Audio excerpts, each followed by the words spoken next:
You are the Buddhas, Nāgārjuna, and the Gongchik of the past, Maitreya of the future, and Shakyamuni of the present, the reincarnation of Nāgārjuna, the peerless Ranashiri, Lord Jigden, I supplicate to you. Now, next, the receiving before empowerment and then meditation. Lama dissolve into us and we do the meditation.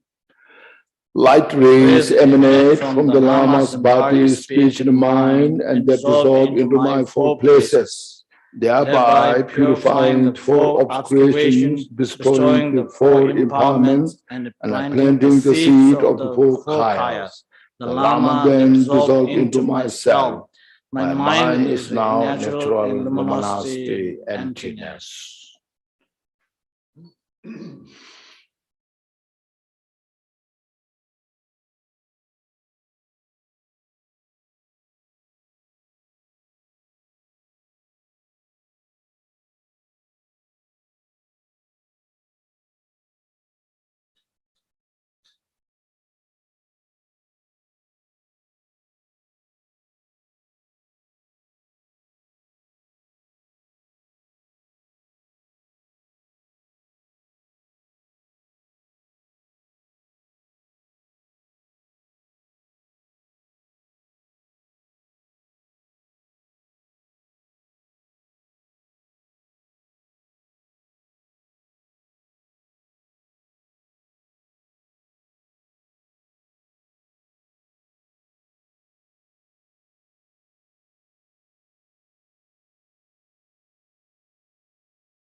Dedication prayer. Through both innate virtue and the virtue in the three times by all samsara and nirvana, may I and all sentient beings feeling space, none left out, realize the co-emergent ultimate reality and attain the final state of non-abidance in the existence of peace. Thank you. So as you can see this, you can do this practice in 10 minutes, 15 minutes, or half an hour. Okay. Now as we said the opening prayers, taking refuge in the Buddha Dhamma Sangha, and cultivating the mind to attain to complete enlightenment for the benefit of all sentient beings. And having said that, on these prayers, the main purpose of this is to purify our mental obscurations, which are the direct cause of suffering. Now this will come in this teaching. We work hard, whatever it in your life, business, daily working, politics, science, technologies, all this as we know.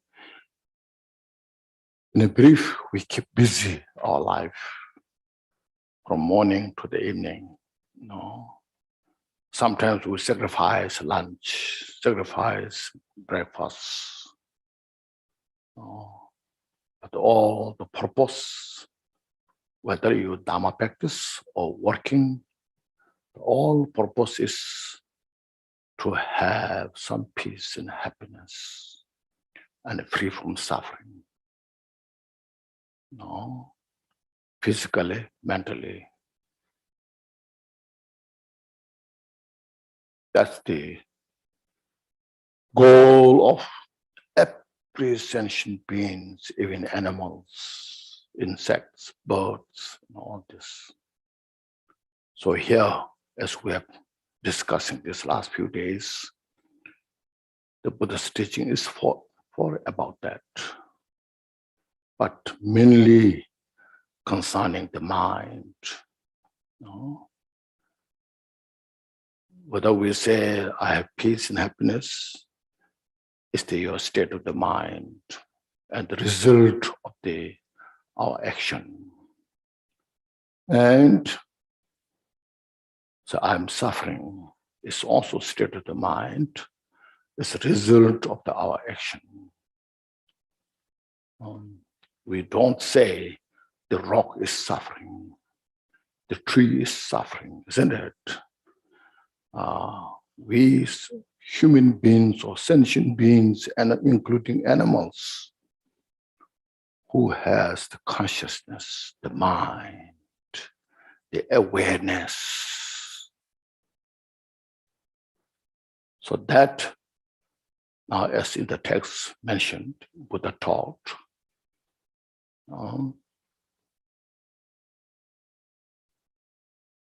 the solution of that, no any material things can solve that problem. It's through this wisdom, the compassion of the Buddha that taught. It is studied, practiced by highly accomplished, educated beings, masters, and passed down to us, proving that themselves studied, practiced, and transmitted to the followers, to us. Now, in this time, all the Buddha and the great Bodhisattva, great teachers, they did their job. Now it is our responsibility whether to keep the flesh alive or not. There's no outside we can look for. It's within, look inside, whether I'm doing or not doing. No. This Buddha's teaching maintained this last for 2,000 over 506 over years. They worked hard. As you read the life stories of the great masters, they sacrificed their own comfort. They sacrificed their material collections. But they did this to the service of the Buddha. The service of Buddhas means for the sentient beings, that they did. And so Buddha taught, as we have said, this complete form of the teachings, not presenting as a religion, Buddhism, Buddhism means like Buddha's tradition, Buddha created. No, Buddha realized whole reality nature of the universe. Relation with the causality. That's what's called interdependent. In Sanskrit, Pratita Samutpada. The Pratita Samutpada means that, no, that which is happening because of depending on that. And because of this is happening, will continue to the next. It's talking about the causality. It cuts the nihilist and it cuts the eternalist. You know, free from this dualistic kind of what we sometimes believe, but everything functions within the framework of the interdependent. No. That being said, nothing functions independently in one instant. No. Something to exist needs a lot of coordination. Bringing many coordinations, many causes, conditions come together, then something manifests. But root down is the motivation. Just for example, you see, the ground filled in the farm filled, the four elements, and then fertilizers, all this condition is there. If you plant a poison, the poison to grow the poison need all those conditions to grow. No?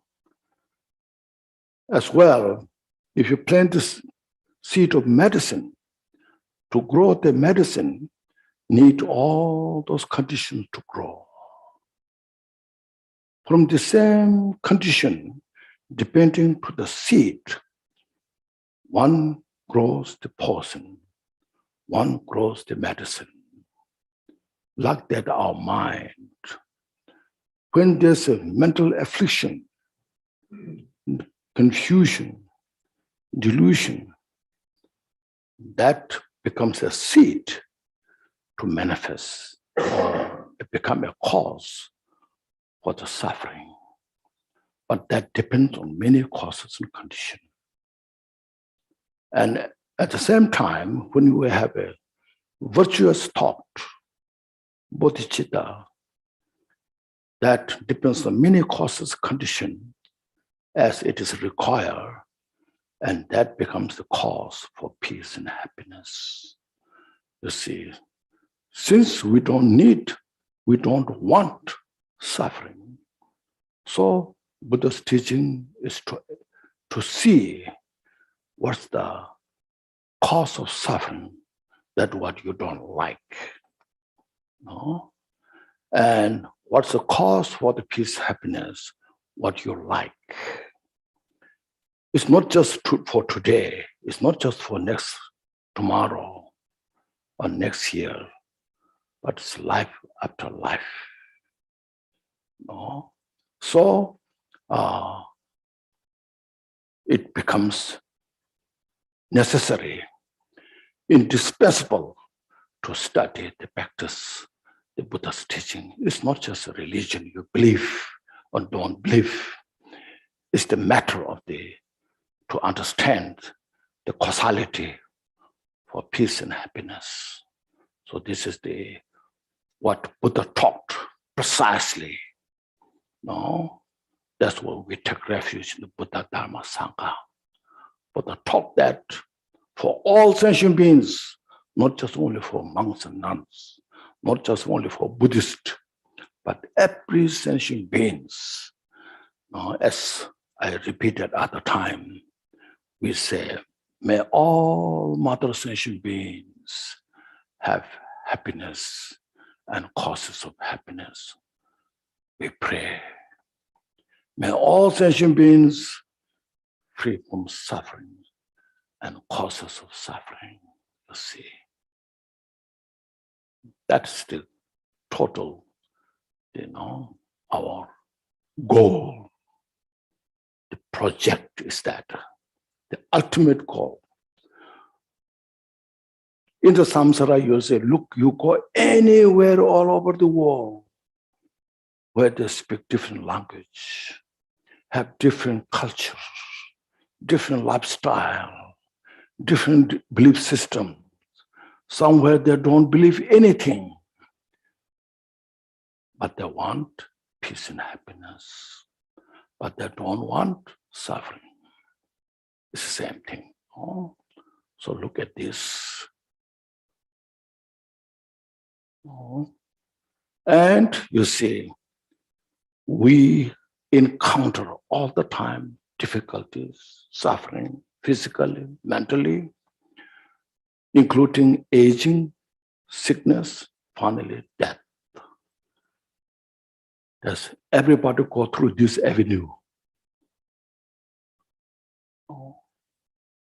All those sufferings are a result of our action, what you call karma. Karma is in Tibetan lay. Lay means action. You do something that becomes a cause. Oh, that's karma. It's not something all cultural belief system. So that is our Dhamma practitioners. It's a responsibility. We have all that. So since we abide in the world because of the others' coordination, so without choice, we have to relate to others. If you don't want, no, we relate to others. So without the others, we cannot function ourselves. Like when you go to work, we need somebody is giving you a job. We depend on that to get the job. We cannot find a job in the desolate place where there's nothing but desert. Go there, can I get a job? You cannot find a job. We find a job in the society. So we depend on those individuals. So open the heart. No. And just open the heart, the mind of unconfined state, the vastness, every sentient beings. Look at that. Then that what is reality, nature itself. And that what Buddha taught. No. So that's that what exactly what Buddha taught is conveyed by Lord Jigten Sungkun. Okay. That what he conveyed, communicated, that's what is called the Gongchik teaching, as I mentioned, So see, look at this, how precious it is. We have to have ability, and special insight to see these things precisely, and then need to express and communicate. The teaching, the Gongchik, is about that. And then when you read the text, then you can see, in the text, Gongchik text itself said, in Tibet it's called Chuyi Chebin Dwachila Chet. Chuyi Dharma King, the Buddha, taught Dharma teaching for all the sentient beings. Do you know the prescription and proscription? You know these two words? Prescription and proscription. You know that? What means proscription? Forbidden, you see. The doctor prescribed, no, you should take this prescription. You Buddha prescribed all the virtuous activities, teachings, meditation. Okay, thank you. It's prescribed, prescribed all those teaching, Dharma, study, practice, and prescribed, doctor prescribed, so don't do this, it is bad for your health. So Buddha prescribed all the non-virtuous acts. Okay, this very important point, this two.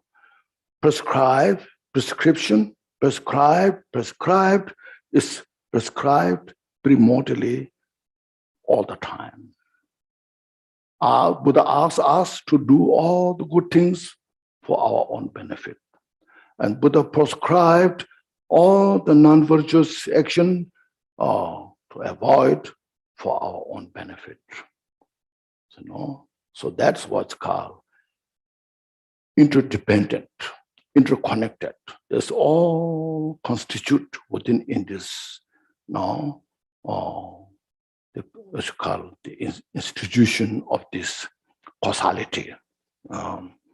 So relation to this for our own practice, this last few days, I was reading the written by Nāgārjuna commentary on the Bodhicitta. So yesterday I read from up to 76.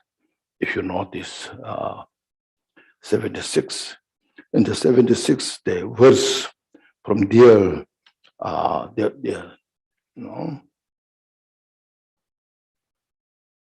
describing the result where what we are facing, that is the from the cause, from the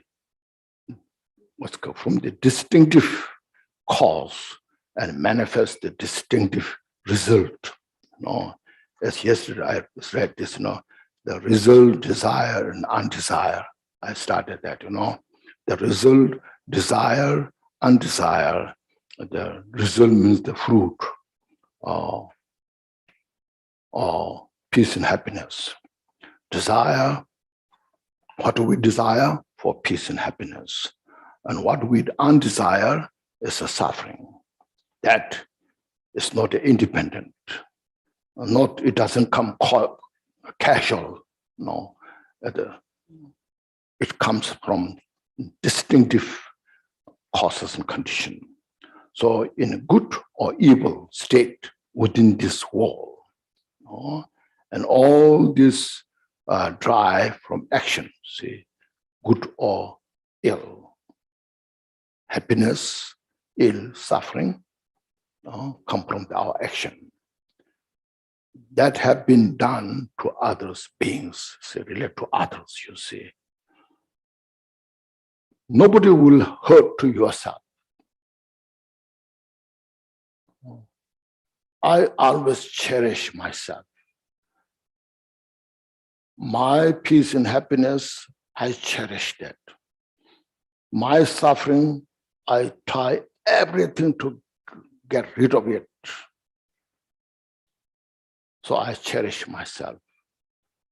I will never do bad things for myself.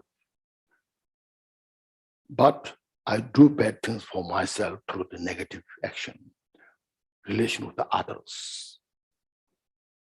Just, other beings having done, have been done to other beings. When we have ill thoughts, negative actions to harm others, is cause of suffering. If we have love and compassion to others, it's a cause for peace and happiness. Saying, it's not an old belief system. It's today, in the 21st centuries, very obvious, clearly now manifesting. All the undesire, the climate change, you see. Different diseases, pandemic, all this manifests without the cause. We blame to somebody else, but there's, karma, individual karma, collective karma. Individual karma is just to come to myself. I am the victim of my own negative action. And collective karma, there's a group collective karma. There's a family collective karma. There's, like say, we should say, county collective karma, state collective karma, the country collective karma. There are some disasters doesn't come to whole the country, but in some special state. It's the manifestation of the karma. So we should. It's what Buddha taught precisely. And that what is happening by itself is not a religious belief or not belief. So therefore, we should, since now this day, the world is so interconnected due to the science and technologies. Internet, you see now. So that, you see, the next now, today start from here. The peerless state of Buddhahood is gained by taking the support of beings, you see. You achieve Buddhahood by the support of the sentient beings. How so important, you see. Buddha, first he was not Buddha, ordinary person like us, but saw the suffering of the sentient beings. And then God has such a desire how to help these sentient beings. And cultivated Bodhicitta. And then practice that with the support of the sentient beings as other dimension. We cannot practice love and compassion to a piece of rock, to the piece of tree. You attach to a house, but you don't say, I practice love and compassion to my house, so that my house be so happy. You want it, but it doesn't happen, It's not that way. But you can love your children, your family. You can help your family. Likewise, you help all the sentient beings. So sentient beings, the support for your practice of love and compassion. So that way, Buddha gained the Buddhahood.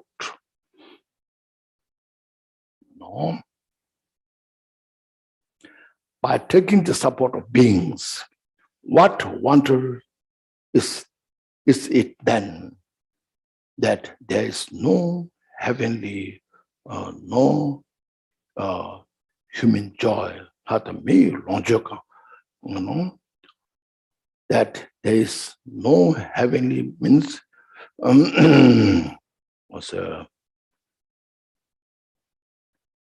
anyway, what is saying is there, what is this? So there's no outsides, somebody affects our peace and happiness.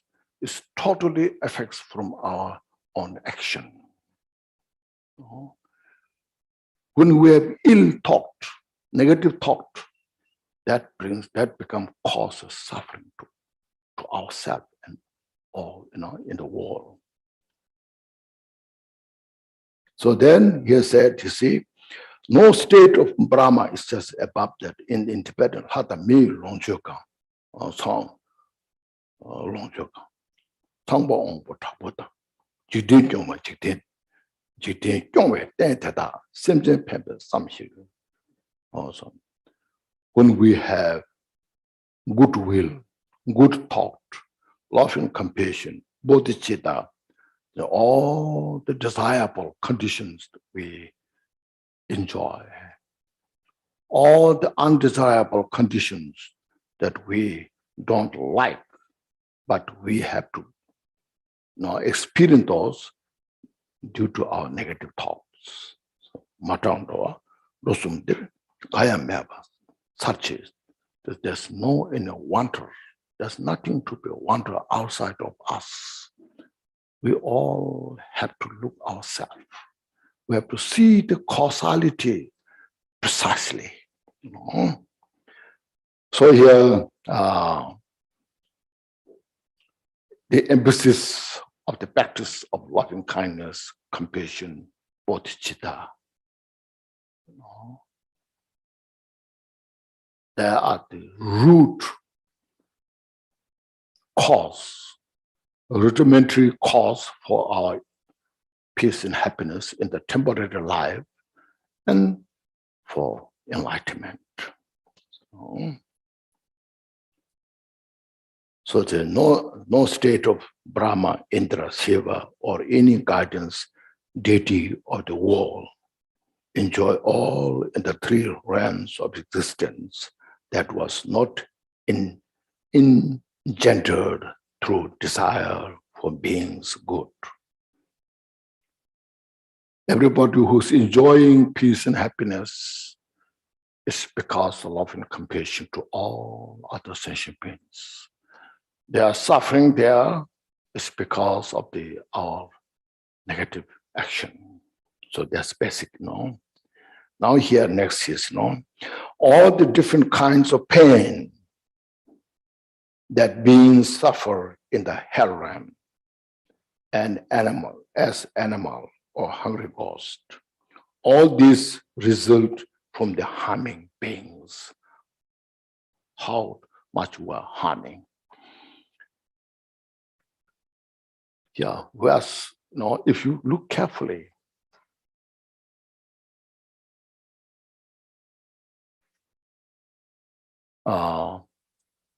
every day in the world, seafood, seafood. How many people are eating seafood in every day? Millions and millions, all over the world, you see. All in the coast, ocean, the site. How many seafood restaurants are there? And these creatures, we just treat them as just food. We don't see them as something they are suffering. We just collect in our net. Now that because of technologies, we made a very sophisticated net. And to hunt them, it's just a large number. And then distribute to other restaurants. So that's why I wonder, all the storms, oceans, storm from the ocean, these animals, the ocean cannot tolerate. See, it's not a religious belief. It's not being a spiritual or non-spiritual. It's reality, nature. It's reality check.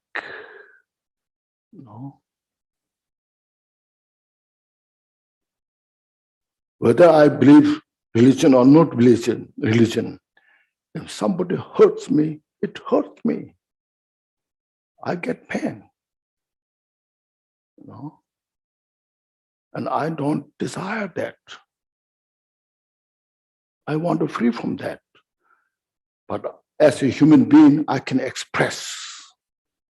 So why are doing this to me? But these stupid animals, seafood, they cannot express. They scream, like a, what do you call that? That I heard.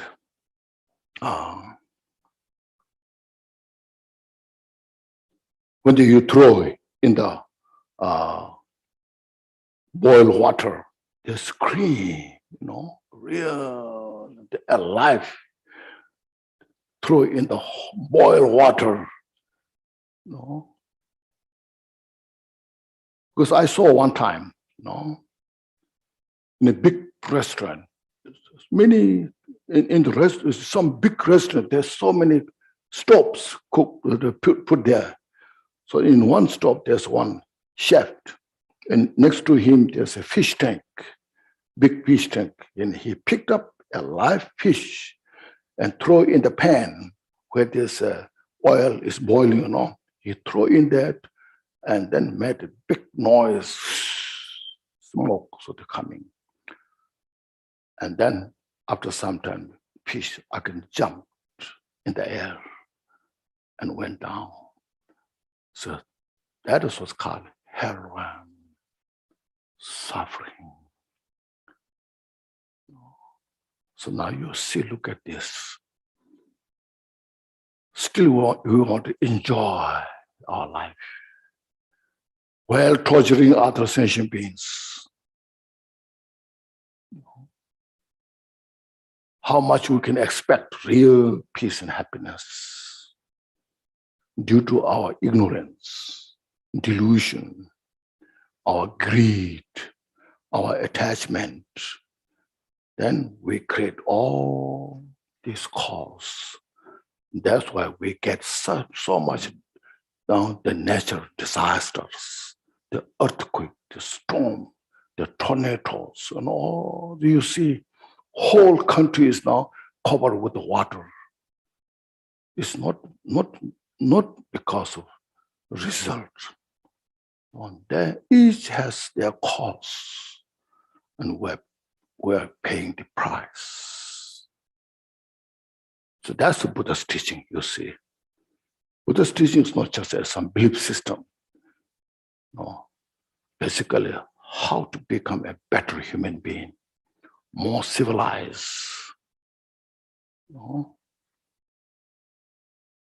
See, it's mind, as I mentioned. Mind is such an important subject, very hidden subject, ambiguous, but it's there.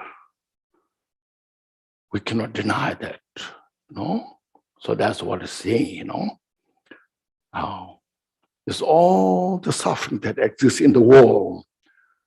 It's because of our ignorance, negative karma, negative action. See. So these are very important point, Dhamma practitioner.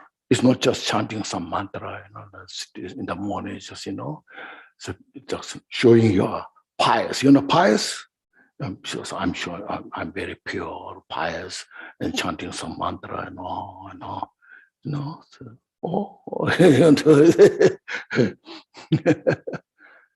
We have to look at the basic, fundamental causality, nature. See, that's what Lord Jigten Sungpa said.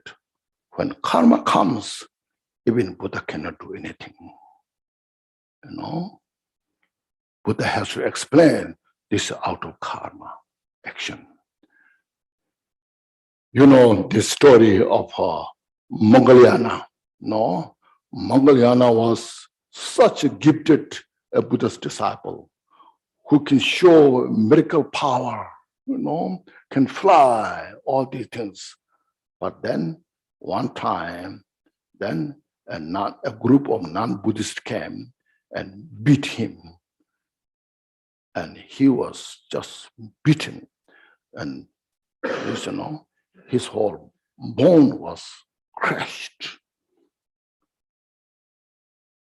He cannot walk or could not walk. Then all the other monks, they are so discouraged. What happened, Mongoliana? You have the most powerful medical, ability to show. Can't you, at least can't you fly from that? The Mongoliana said, when karma comes, I could not do anything. So all the monks went to Buddha, see, what happened, Our Dharma practices looks like no so much effect, benefit. Even Mongoliana could not run out of that dangerous condition. Buddha said, it's a karma. Way back, millions, eons ago, he did this is karma. This last karma left over is finishing, paying the price. So Buddha has to say that. Buddha cannot protect him. No.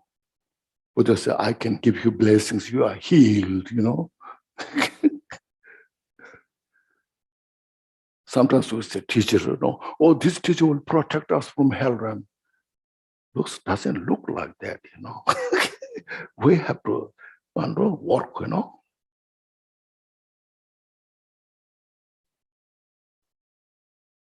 Individually have the responsibility. You see, this is the Buddha's teaching, okay? That message should be go around. This transcends all the differences. I agree or not agree, I believe or not believe, but all concerns on the causality. Okay.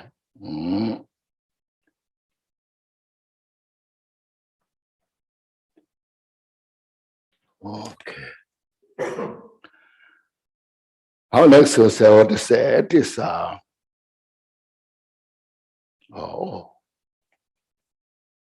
okay. See, you are confused, and even I'm confused. Then next you see suffering, you see. Hunger, thirst, and conflict. Back and forth. And pain by which we are tormented. Endless. And so hard to overcome. All this result from harming beings, you see. You look at the war now, killing so many people. Why we should do this? Out of ignorance, out of greed, out of ego. No? So then when there's a war, disturbed all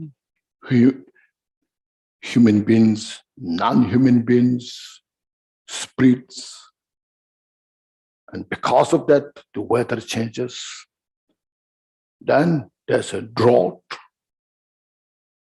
no good harvest, there's a hunger, and there's a conflict back and forth continuously without ending in the samsara.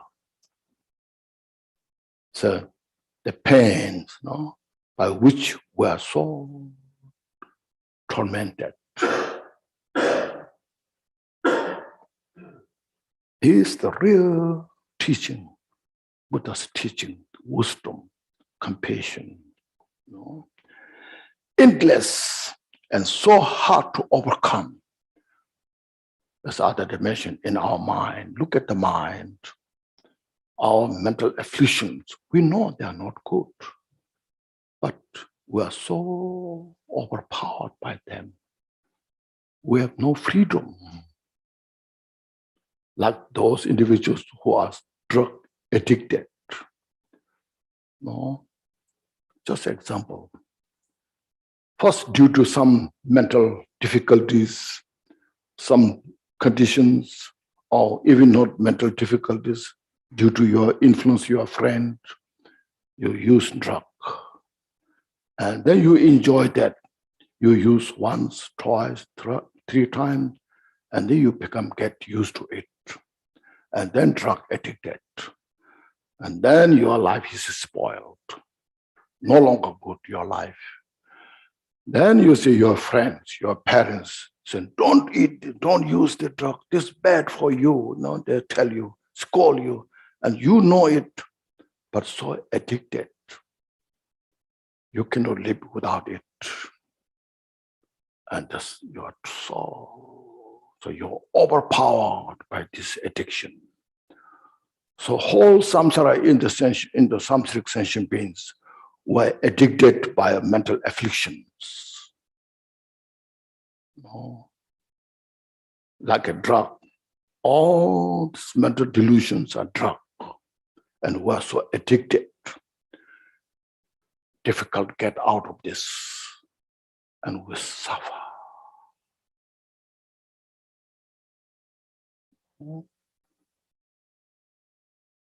I'm not saying everything's bad, but it's important to aware, to know it, Before you avoid it, first you have to know why I should avoid it. No? That's what Buddha said. This is the suffering you should know. And this is the cause of suffering. The Four Noble Truth, the Four Noble Truth. This truth of the suffering, truth of the cause of suffering, truth of the cessation of suffering, and truth of the path to the cessation. That's what first introduce us, the Four Noble Truth, before Buddha talking about the emptiness. Buddha didn't say everything's empty, relax,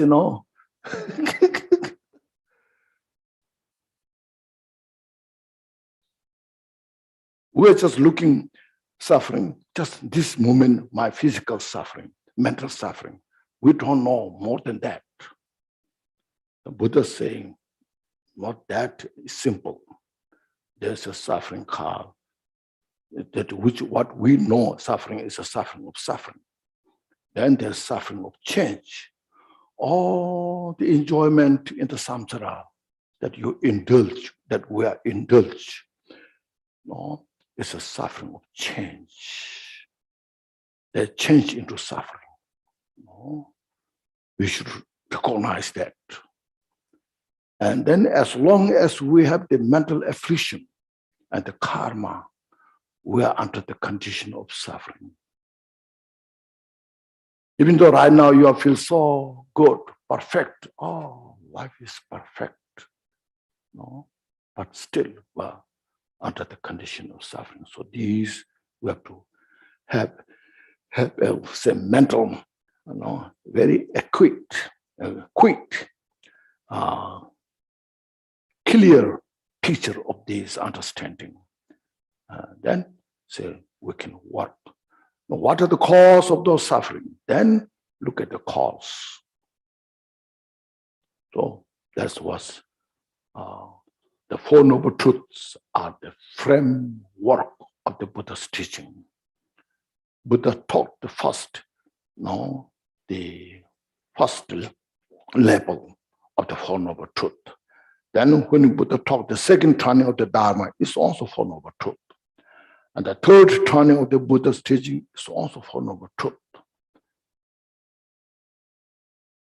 From ordinary person in the samsara to the 10th Bhumi Bodhisattva, whatever there's a delusion, obscurations, all are subject to purify. There's nothing true. There's nothing special for 10th Bhumi Bodhisattva if that person acts negative. Have to purify all. See. Now next is the result of the good, positive one. So now Buddha and Bodhisattvas and and every happy state. For enlightenment, and even in the samsara, all the peace and happiness that there is, now that you see, and then by contrast, all the evil destinies, it is thus that we should understand the twofold ripening of being deeds. So all the Buddhahood, total peace and happiness, and great Bodhisattvas, they may not have peace and happiness as Buddha has, but even though they have such great. And then in the samsara also peace and happiness is come from the virtue. And on the other hand, all the suffering are come from, as earlier mentioned, from the delusion. So we should understand this twofold ripening of being's deed. Okay. Then seeing that nature, like say loving kindness, compassion, bodhicitta, all the virtuous actions, this is said, God beings as you would your own, your very body. Means you have to treat all sentient beings as yourself. As you God yourself, you treat all sentient beings in that way.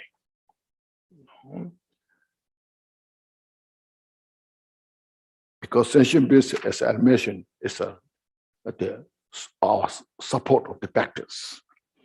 Attend to them with everything you have, indifference to the flight of being, this you should reject. All you should reject like poison. So indifference means not taking care of the sentient beings. Not being, here what it's saying, so not being selfish.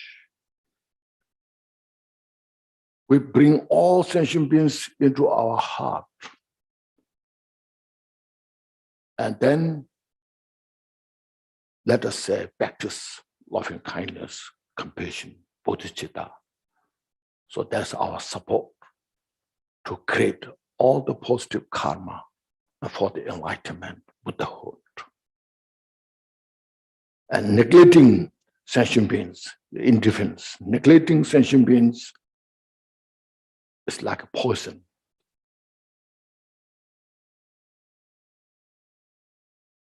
No, it becomes cause of suffering. That's why I said, you should reject like poisons. Indifference, neglecting sentient beings. It's like poison. You don't use poison. If you heard, if there's a poison, you immediately purify or get rid of the poison. This just now giving example here. Nāgārjuna gives example. It's not the Sharavaka's enlightenment of the lesser scope. Sharavaka's, Partik Buddhas, Nyundyo Namne, Chata, Janju member, Tomenams. So the Sharavaka's, Partik Buddhas, they achieve the lesser vehicle enlightenment. Arahat, Sharavaka, Arahat, Partik Buddha, Arahat. It's because of rejection or not taking care of the sentient beings. So because of that result, you see. Therefore, say, because they lack this love, compassion, bodhicitta. But contrast, perfect Buddhas gain enlightenment because they do not turn away from beings. So how Buddha became Buddha, bringing all sentient beings into your heart and cultivating bodhicitta. Practice that. There's the contrast with the Sharavakas. So sentient beings, how important as a support for our practice, because they do not turn away from beings. Buddha, they don't turn away sentient beings from your heart. It's all mind training, you see, it's mind training. That you just look at, sometimes you feel, oh, maybe I go to society, I should do all these things. You do what you can, but look at the Milarepa's life story. No? Milarepa lived in the mountain. For many years, they don't know where Milarepa is, because he lived with eating nettles. No? But he enlightened, because he embraced all sentient beings in his heart and practiced bodhicitta. See?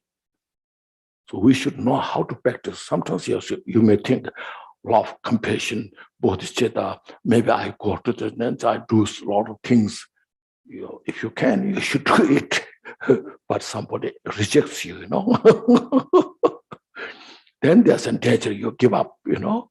Oh, no, I cannot do it because they reject me, you know. I'm very upset. I'm very angry because they reject me. What I try to support them and they just throw me in the trash, you know. Then instead of benefiting sentient beings, you are lost in the samsara. You know? So before that, we go to them, no, to stay at your own place, train your mind, meditate, see, relax your mind. And you build the strength of your mind, you know. Then you see, like Milarepa, when he enlightened, then he go to place, teach those who are interested, you know, those who accept his teachings, and he dedicates. So because of this, now look at his life story. From then, from 11th century up until now, all the Buddhists, especially Vajrayana, they speak about Milarepa. Milarepa said this. Milarepa did this. That's what we are getting benefit. He became so popular because of his bodhicitta's perfection, or perfection of his bodhicitta practice. So that's why it's very important to read the life stories of those great masters and inspire ourselves, develop devotion, how they worked hard, how they benefited sentient beings. They have not established their own kingdom. They established the Buddha's teaching in the world, passed down their enlightenment, their wisdom, their compassion. So that's how it brings peace, happiness in the individual's life, in the society. There are many people I saw in the, before they met this Dharma teachings, and after the meeting Dharma teachings, they say, it really, Dharma changed my life. Before they are so depressed, confused, and suicidal, And then when they meet Dharma teachings, you should think this. No, right beginning, don't teach so much chanting mantras, First you teach the mind, how to relate to your mind,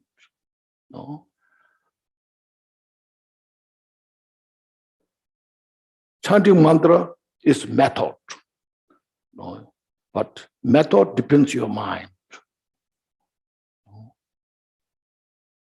But mind is, if you teach how to relate to your mind in the positive way, wisdom, compassionate way, then you see that individual really gets the benefit. So as yesterday mentioned, the Buddha's teaching is the teachings, the education for the 21st century. We need this. No.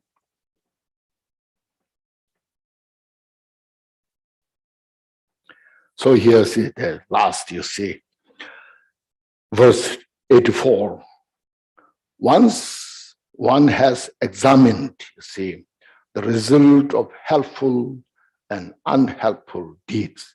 Helpful means peace and happiness, beneficial. Unhelpful is not beneficial, suffering, the deed.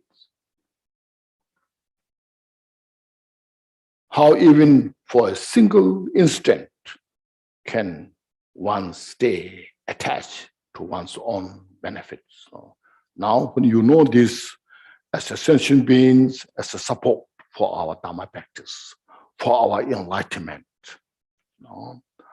how you can be selfish for yourself. Always desire to benefit sentient beings. Now, may all sentient beings have peace and happiness. May all sentient beings free from suffering. May they swiftly attain enlightenment. So keep that prayer in your heart. Contemplate on this. Chant this prayer. And now exercise your mind with that. See?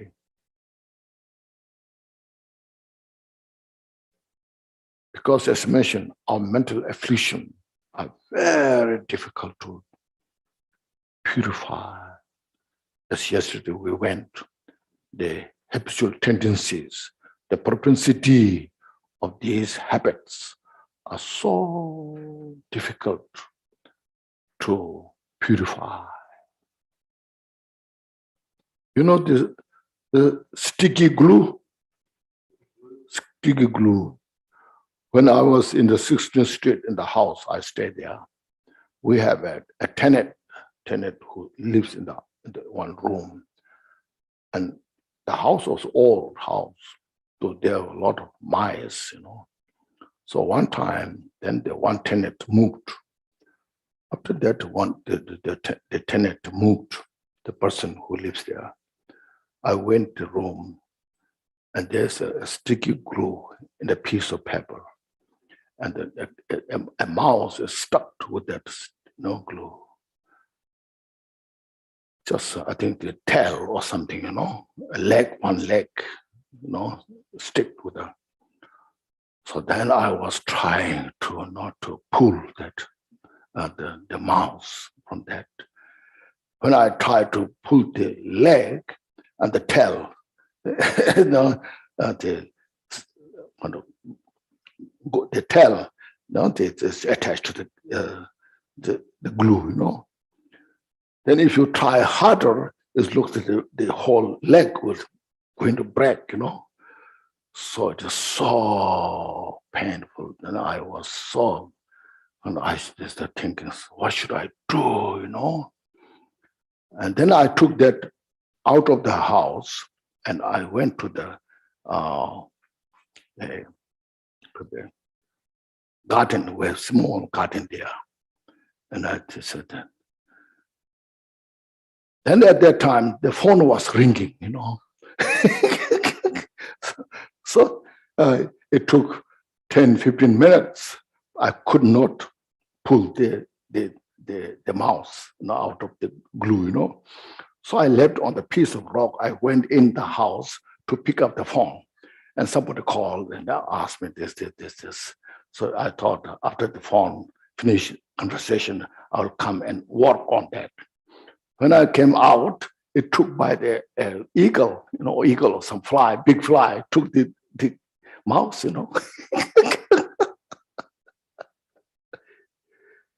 So our mental affliction is a sticky glue. It's so sticky, It's difficult to get rid of it. So look this, meditate on this. So as mentioned, our drugs are also like that, So practicing Buddha's teaching is first of all how to make a better person.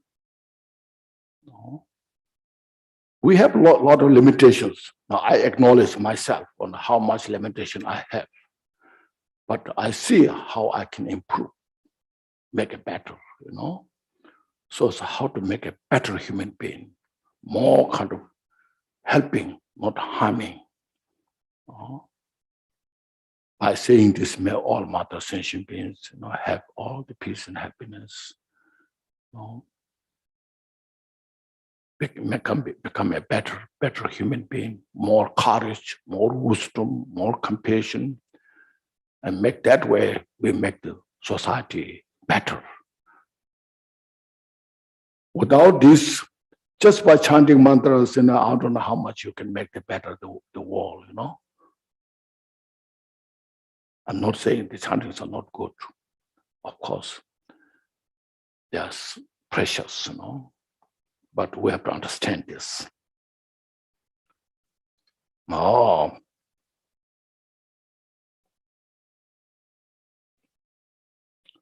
that is the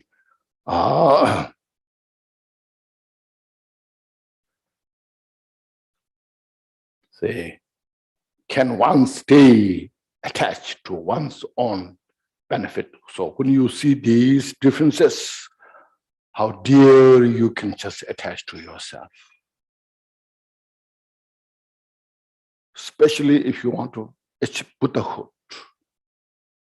Sentient beings, the indispensable condition for our Dharma practice, for Bodhicitta practice. As yesterday I mentioned also, to perfect your generosity, you need sentient beings as an object. You give, all you are giving, Dharma teachings you give, fearlessness you give, and wealth you give, you need other sentient beings' support.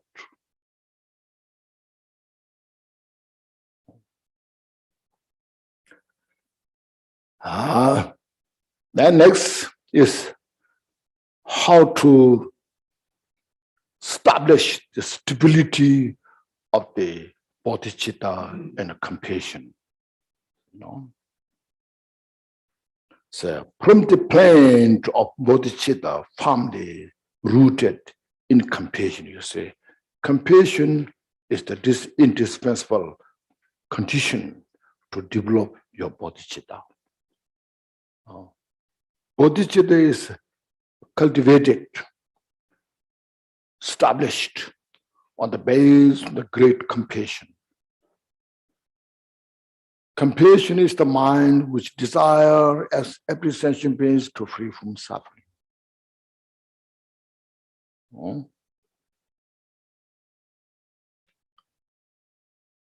Then said,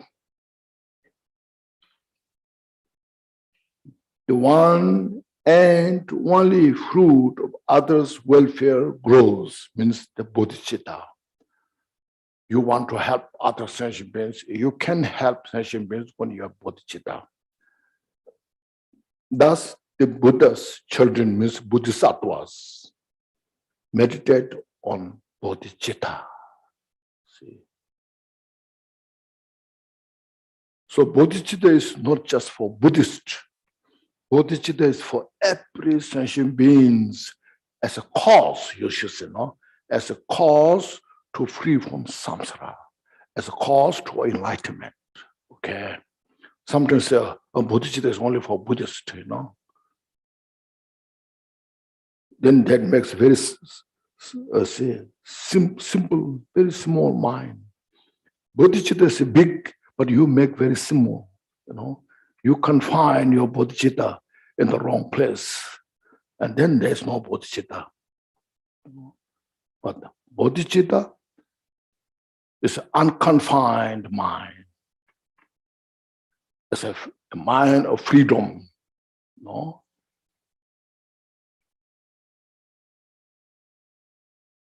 So that, as long as the sentient being is there, the Buddha's compassion, wisdom is always there.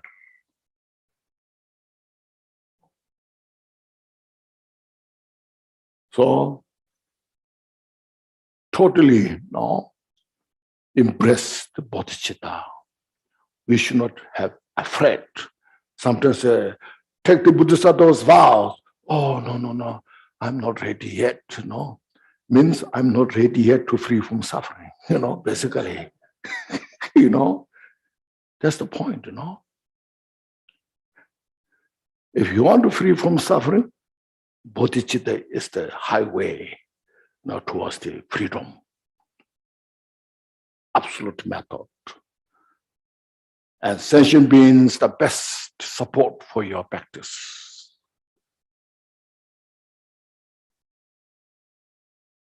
So you see how marvelous the bodhicitta is.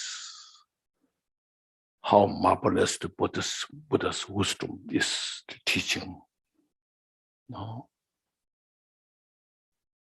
Sometimes say, be kind, nice, be nice for yourself, But you should really sincerely be kind to others. It's important,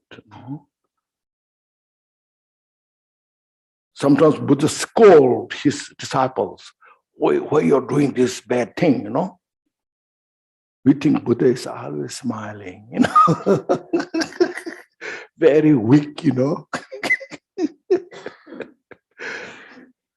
But Buddha is not that so weak, Buddha is courageous, fearlessness. Buddha has no fear to face any problems. No, the Angulimala, Angulimala, who killed 999 people, and at last he couldn't find anybody because he needed one person, to become 1,000, So the last, he met Buddha. And he didn't know he was Buddha, but a person, a monk. So then he was running after the Buddha. All whatever he can speed up. And then at the end, he met Buddha. And Buddha looked around. So, what you want, And he, with his knife in his hand, ready to kill Buddha, And Buddha has no any fear. And he said, are you not afraid? They said, why I should be afraid? You are afraid. Said, why? Because you are now, today is the last day, you're not getting that person what you needed. You are so afraid about this. And he totally just thinking about it, drop the knife on the ground. And then why, And Buddha said, you got a wrong teacher. And you are confused totally, And he totally understood. Then Buddha said, I'm the Buddha, So then he took refuge in Buddha. Please protect me. I'm in the wrong place, a wrong person's hand, I got a wrong instruction. Buddha said, by killing the people, you will never achieve your goal. That's what you wanted.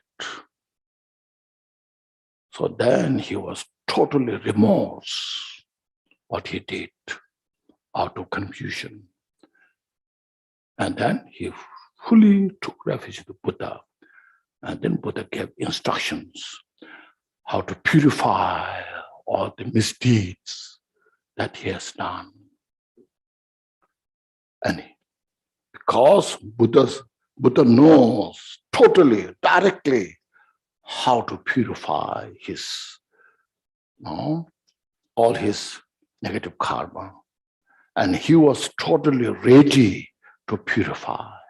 So Buddha gave direct instruction, all the meditation instructions, teachings. And he did the retreat, went to retreat, meditated for many years. And finally he achieved Arhat and became such a great healer. His name was called Ahimsa, non-violence. And then people are chasing him to get blessings from him. Then he was so amazed, you know, when he was with a knife chasing people, everybody's run away, you know. But now people are chasing him.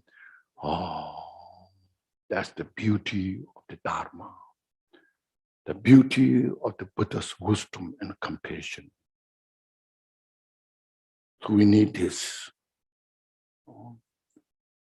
Everybody should make effort, take the responsibility from today.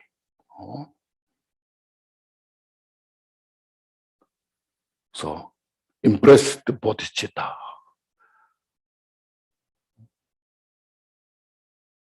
When Bodhicitta is, you know, why it is, you know, in Bodhicitta, there's no place the non-virtuous thoughts and deeds. See, that's what amazes you. Bodhicitta has all space to cultivate your all the good qualities.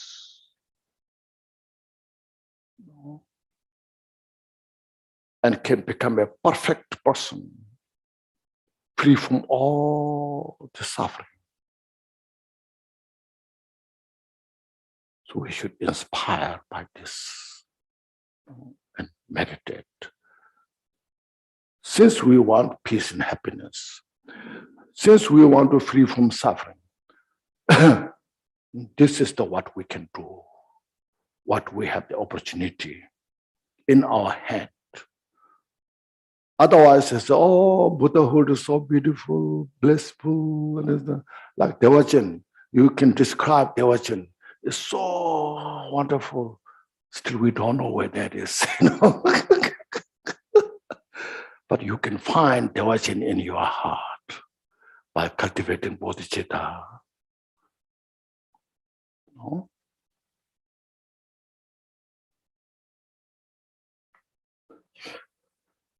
Okay. Then a Bodhisattva is now is here used so beautifully described. Now, on the base of great compassion, then cultivate Bodhicitta and practice. Develop yourself. No? Build the strength. No? So said, no.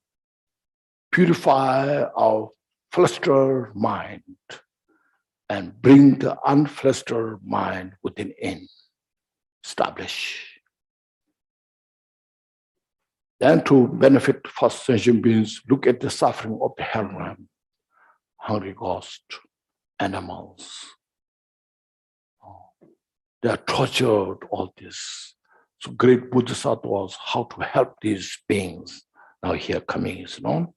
And when through meditation it is found, those Bodhisattvas are appelled, you know, not appealed, appelled by others' torments. They renounce samadhi's bliss, and even plunk into the hell of unrelenting pain. This means great Bodhisattvas now. Buddhas, of course, great Bodhisattvas who are highly established. They see the suffering of the sentient beings, especially in the hell realm. Animals, look at the animals, they're suffering so much. In the wild, you see, it's in wild, but you see there's a lot of predators. Eagles, they're hunting, lions, tigers, leopards, wild dogs, you know, hyenas, all this, just chasing all this. The deers, they don't have a peace where they're eating one mouthful of grass. Have to just always fear, watchful, no? So these great Bodhisattvas, they see the suffering of this. That's the saying, no? Bodhisattvas are appalled by others' torments, where they are suffering of those individuals. They renounce samadhi's bliss. They are in the meditative state, samadhi, such a great bliss in the samadhi, total peace.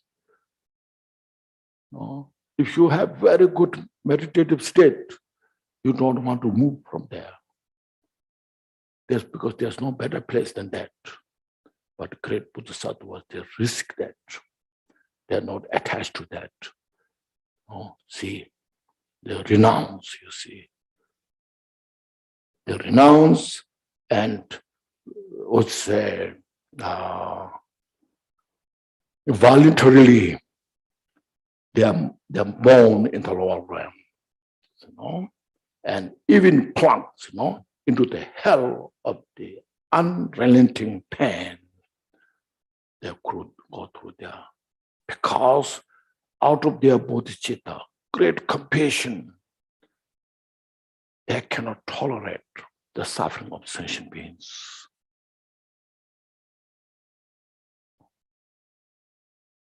Their samadhis, when they stay in the samadhi, they feel it's selfish. They go down there. It's so wonderful, you know.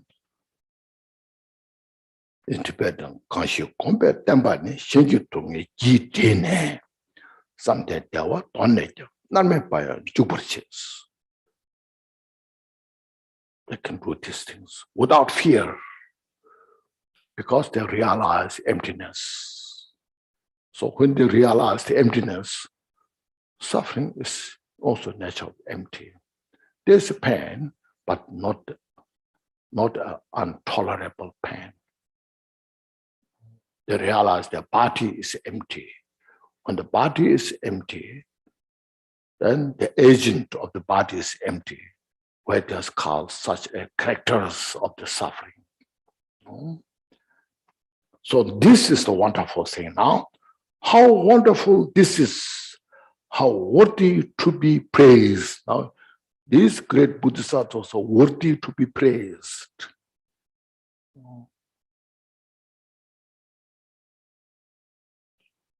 This is the supreme holy way, and yet it is not at all remarkable to give away one's body or one's wealth. So there's nothing special giving wealth, even their body, since they can go to the hell realm and tolerate and endure the suffering of the hell realm. This is the wonder, worthy to be praised. So great Bodhisattvas, they dare not hesitate to reborn anywhere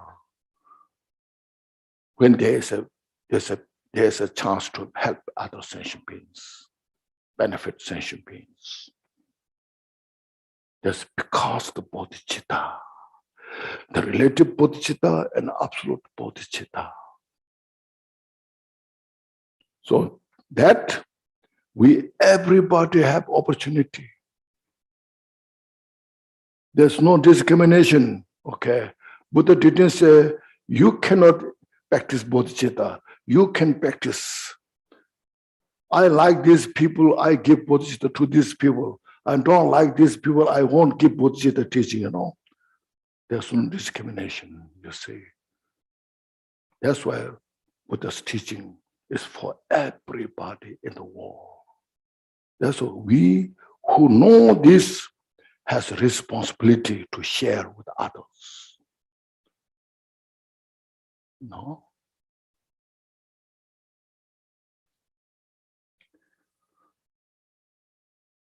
It's amazing, isn't it? Really, you know?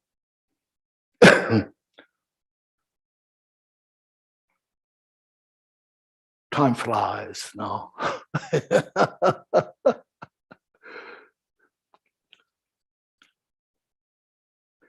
Now there's I think I have translated that account. Maybe it's in the a complete guide to Buddhist path in that book, I think, maybe if you read. At the time of Buddha Kashyapa, previous Buddha, there's one, Buddha has, of course, so many monks, but one attendant of monks. Wherever Buddha goes around, he goes to all different places, encouraged to see Buddha and make simple offerings what they have. He goes to the door to door. And this sometimes I think Jehovah's Witness is really good, Jehovah's Witness, yeah, they are very good, They go to door, So you look, when I was at the center, every week they come, the wall is in bad shape, You better worship to the God,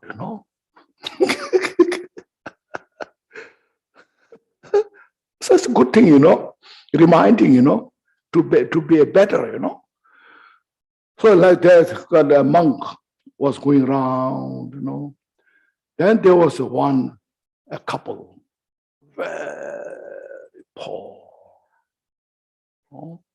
The monk knocked the door and said, Buddha is coming.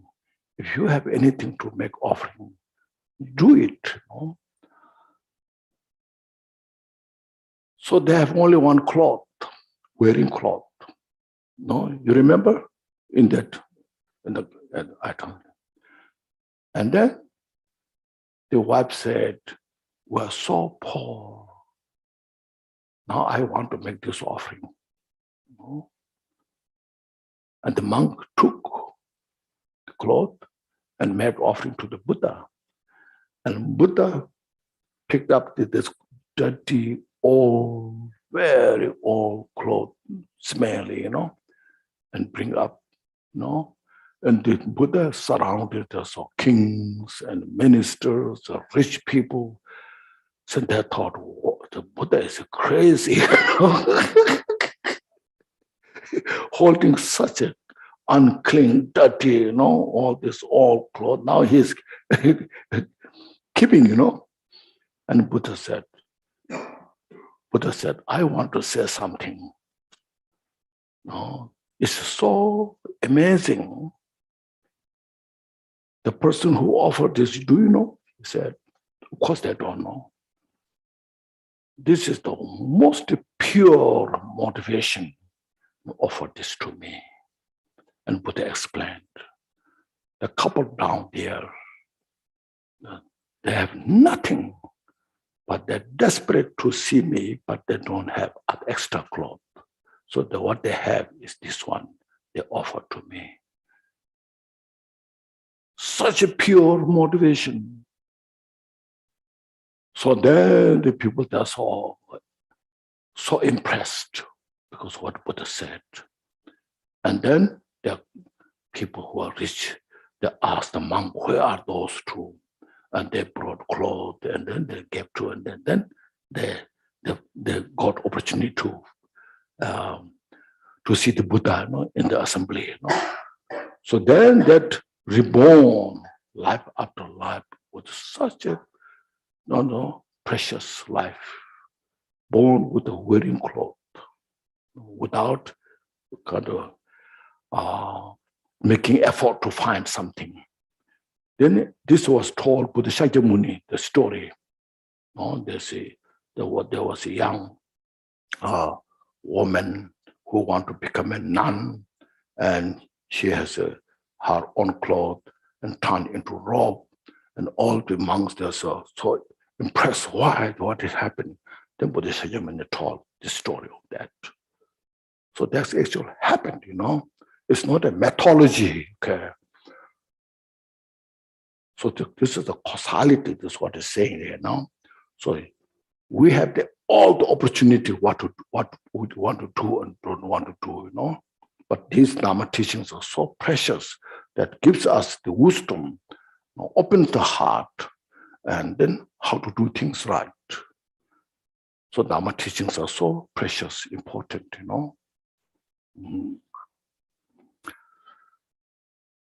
Now then, so this kind of now giving some clothes or giving some practice with generosity, even giving your life is not really impressive. But this like this way, without doubt, without fear, you can sacrifice yourself and reborn in the hell realm and endure all those hell realms suffering. No, this is without reservation. It's the most marvelous things.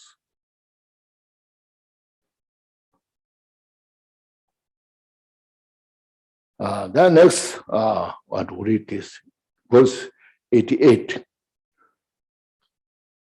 Chunong tongpa dishin letan teku tempa kang, then water way water, medu chung. So now say, instead to grasp the emptiness of things, I don't know the translation, grasp, meditate on the emptiness, of all things, everything is nature of emptiness, and rely upon the karmic cause, karmic law of cause and fruit. You see, you totally, your mind maintain in the emptiness state. At the same time, within in the emptiness, totally aware your causality. Okay. Avoiding all the non-virtues and protecting all the virtuous action, thoughts. This is the most marvelous, you see, and fruit. See, it is this that is more wonderful than wonderful. See, more. Usually you say, everything is empty. I can do this, I can do that, We're careless within the emptiness, In the emptiness, there's no virtue, there's no virtue, there's no non-virtue, so I can do anything. It's not that. Emptiness cannot transcend the causality. Causalities are function within the emptiness. So while you are practicing meditative and emptiness, totally aware about the causality. And that's the most precious thing. So that's why great masters, when they realize the emptiness, their life becomes so pure. You see, those who have not realized the emptiness, they pretend to realize the emptiness, then their life is mess. Then becomes a cult member, Lot of confusions there. Oh, you see. More marvelous than marvelous, you see. So benefiting sentient beings from within emptiness. So this is a reality, or what should say, non-duality. So the non-duality of the relative bodhicitta and absolute bodhicitta. Okay. The emptiness, absolute bodhicitta, and all the causality is relative bodhicitta, without contradiction, all just keep in the harmonious state. So that's, as I mentioned, we practitioners how to become a better human being, more careful, not harming others. Oh.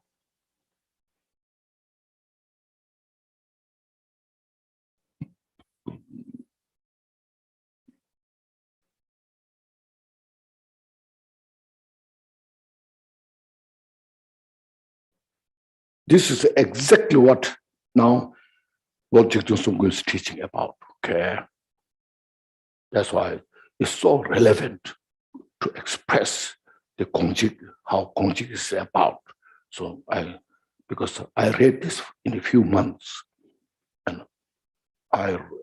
even though some words are difficult to understand, but the subject is so beautiful, so precious. We need this in the society, in the world, in this 21st century.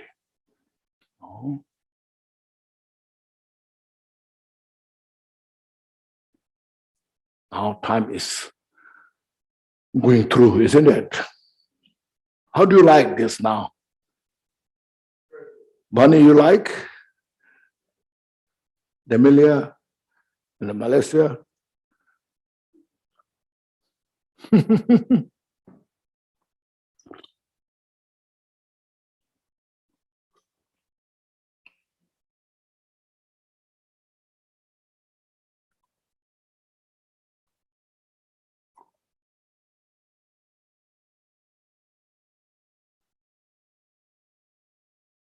I see.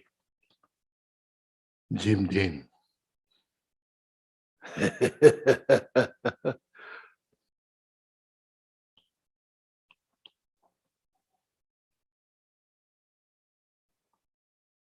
Eleanor, I think, from Frederick, used to be, she's here. Way back, very old member of Center. She moved to California. Sherab Wong is from Malaysia. It's a translator from Tibet, from English to Chinese. Very good translator.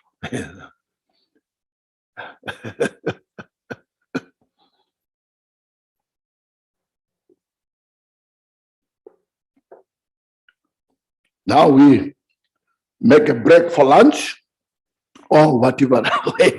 Here is break for lunch. I don't know where you are yet.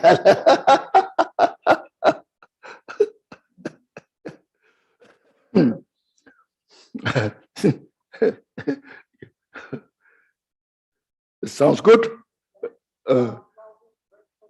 Yeah, I think you said there's a question from yesterday.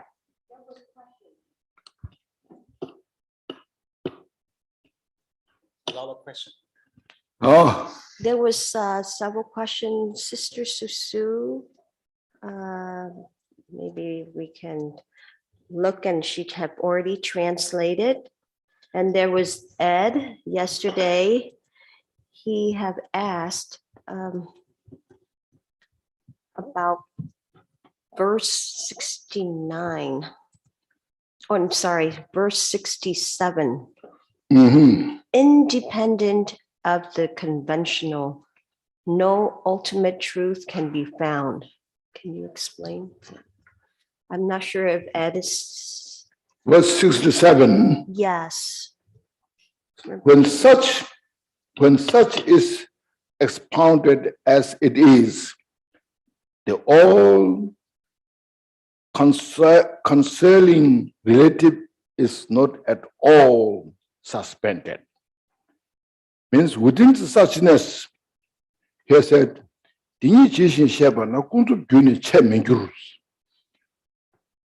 when you study practice of emptiness, that doesn't transcend the causality. Because the causality itself is emptiness, and emptiness is causality. So it cannot suspend it, cannot stop.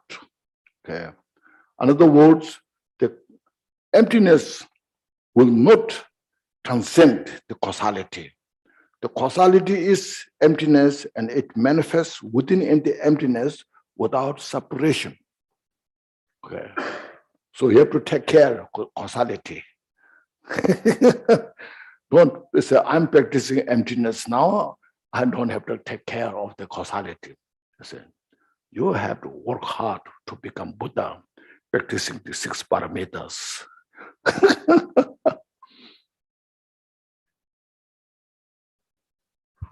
Okay. And that's it. No, there's one more that Okay. has 3 questions. Okay, and go ahead. Susu had to translate it. Dear Rinpoche, please explain more clearly for me question number 1, the primordial original mind, nature of mind has always been already perfect and complete, unstained, undefiled, unborn, unceasing, unelaborated. Yet, when we manifest in the form of sentient beings, we are veiled by our ignorance. So why is it that this primordial original mind, this already perfect mind, cannot self-purify and has to rely on the conscious mind to practice in order for us to merge with the original mind, the nature of the mind again? That's just an example, you see. I mentioned there's a butter in the milk. The milk is overcovered the butter, you see. So you ask, why not butter? You give me the butter. You milk, you ask milk. Why? You have the butter, so give me the butter, milk, you know. If you ask that, milk can give you butter. You have to work, produce the butter from the milk. Butter is there originally without liberation, without damaging. The perfect butter is within in the milk. But you have to work to produce that perfect butter, okay? So likewise, in our mind itself is pure, but these afflictions, you have to practice Dharma, like butter producing from the milk. You just produce your pure mind from these mental afflictions.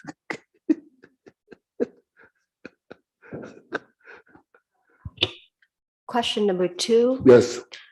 Every thought, whether good or bad, is considered to be deluded thought or a delusion. Is that so?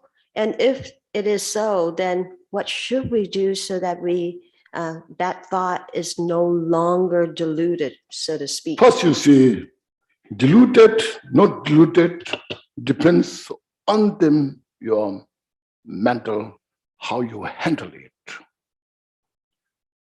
If you have the wisdom that the very delusion itself is nothing but undelusion. But if you don't have a capacity to capture that, then delusion is just delusion.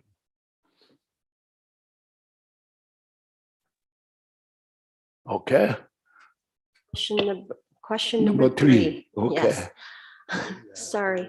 When we say to look at your self-mind, nature of mind, I feel that there is a knowingness, awareness that is in the working.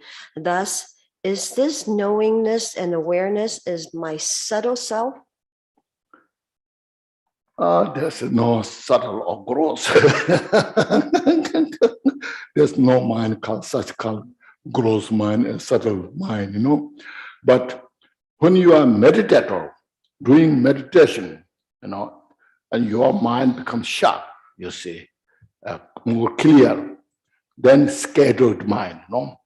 When the scattered mind then have no sharp awareness to see it. But as a meditator who has a good meditation, then you can see your mind's activity, you know, and then there's a great chance to how to handle things. Yeah. And Rinpoche, I'm sorry, I was asking for Ed, but he said his questions is a little bit complex. So question is complex. More complex, the verse 67. So okay. He would like to ask it himself and explain a little bit. And this will be the last one. Ed? Okay, yeah. Okay. Can you hear me? 1 second. Okay, 67? Yes. Okay. Can you hear me? Yeah, I can hear you. Okay. So I'm combining things from verse 67 and verse 69. Okay. In verse 67, it says, independent of the conventional, no ultimate truth can be found. Yes. And then in verse 69, it says, the conventional arises from afflictions and karma. So my question is, does this mean that ultimate truth can only be found through afflictions and karma? Because that would be through conventional truth, or through the conventional. What is saying, especially the verse 67 says, when you explain the suchness precisely, explain the suchness precisely, that will not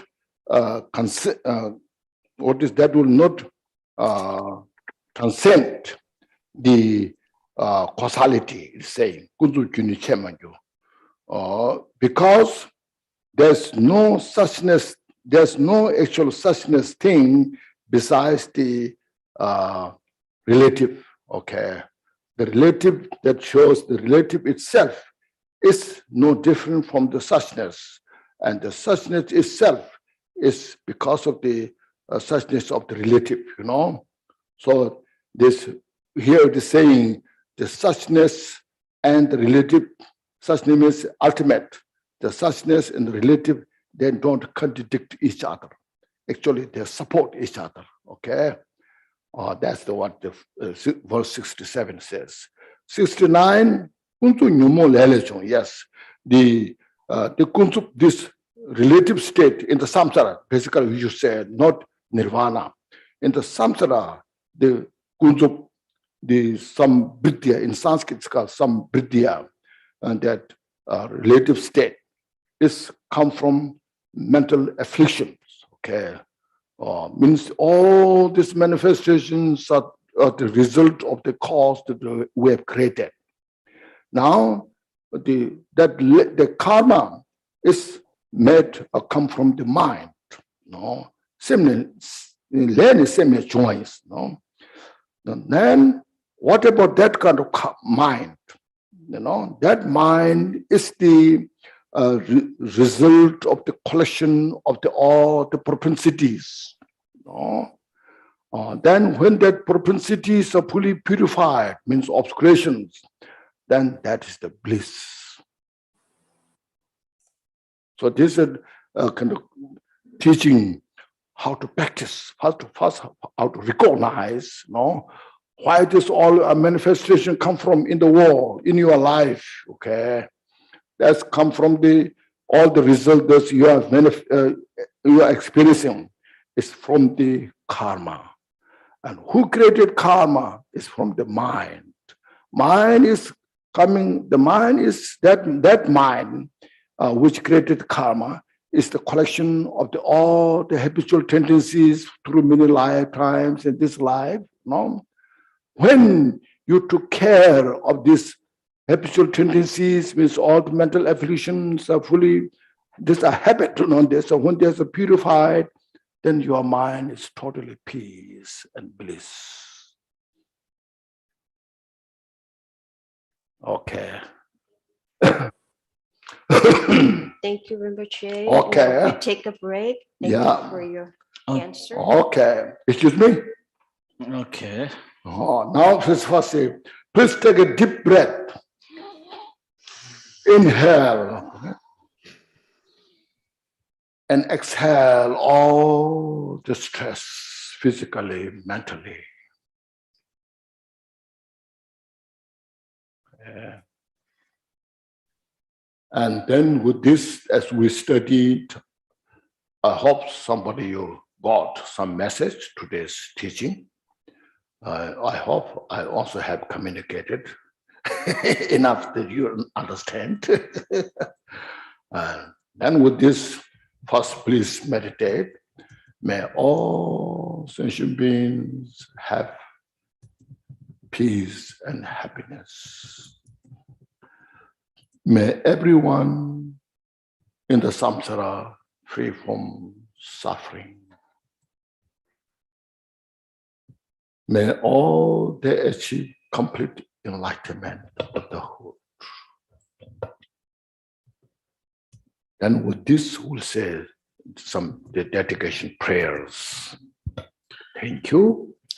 Okay, today, as you all know, our Dharma sister also passed away this morning. And also today is a full moon day.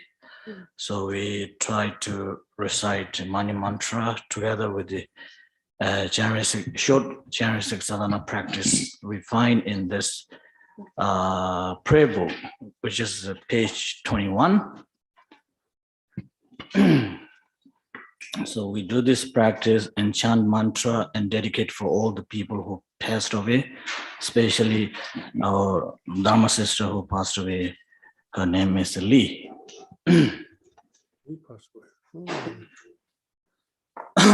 Page 21.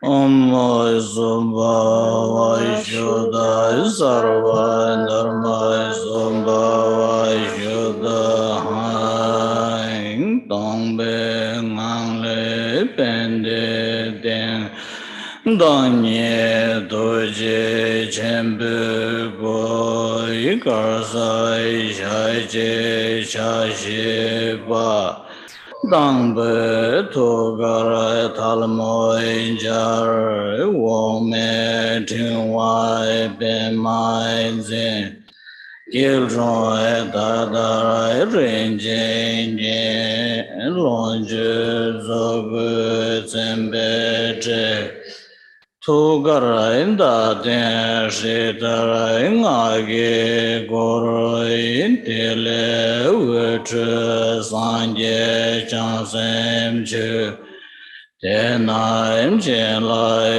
Mojo in the light in Laya Witch Drove Devjan Doji Shenbo maybe once in English. From the all-pervading emptiness arises large flower with the moon disk seed. Upon this throne is the lotus. Position, I am seated in the body of Chanrezi, who is white in color with the 4 arms and 2 upper hands are joined at the heart, holding at the wish-fulfilling jewel. The lower hand holds a crystal rosary. The lower 2 hands holds a lotus flower. Generously clad and sacred and robe wearing the precious 5-pointed crown and other ornaments. This form is a Sambhava Gaya and complete enjoyment body, wearing the in the heart center of the Chanrezi is the moon disk with the letter tree standing in the center. Around this, the mantra Om Mani Padme Hum circle clockwise. Light radiates from the mantra, this offered to the Buddhas and Bodhisattvas in the Buddha field. Blessings of the compassion and wisdom return from the Buddha field to the form of light, which is absorbed into myself. All obscuration, body, speech, and mind are purified. Again, compassionate light radiates from the heart mantra, dispelling the sufferings and ignorance of all sentient beings of the 6 realms, who are then transformed into Chanrezi, the great compassionate one.